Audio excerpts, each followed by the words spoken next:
says a few words, and then she's going to be signing books up in front.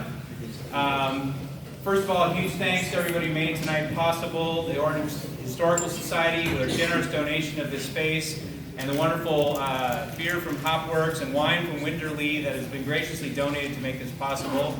Enjoy the food from Mississippi Chef, who's an incredible local caterer that we use, and just a huge shout out for all of them for making this possible.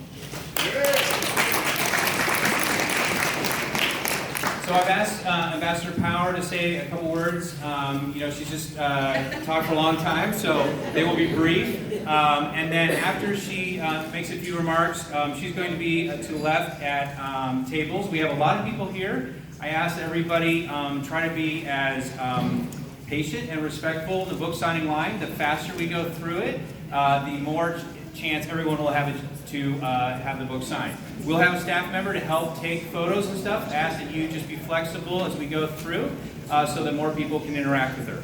So, with that little housekeeping aside, a big hand for Ambassador Power. Okay, you have definitely heard enough from me this evening.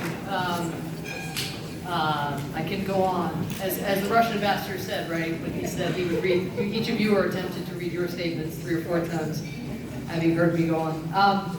So I have written this book that I think many of you are getting, and the one thing I just wanted to share about the last few months when I've been traveling around the country, I was in 40 cities in the fall. This is my first city in 2020, and I only have a couple more. And each community, of course, is so different in how they're responding to the division of the moment. Each community I go to, of course, is of a different complexion, blue or purple or red. But one of the things the reason that I stress the point, particularly the last point tonight about Shrink to Change, is it is overwhelming to be in touch with the kind of urgency, the sense of urgency that exists, whether on college campuses or among women, again, who are organizing like never before, or just in general, people who might have sat out the last election or the midterms, and there's so much activation, but there is also this thing that I have really been struck by, which is that sense of activation and desire to be involved is, if not swallowed, blunted by this sense of smallness. And so that's why I emphasize the sort of shrink to change idea. And the book that I've written, which there's a saying in Ireland, which is that Irish people, and I originally came again when I was a girl, I've been here most of my life, but still Irish in my core, but that Irish people have trouble using the first person even in therapy. And so somehow I overcame that to write this memoir, which is all first person.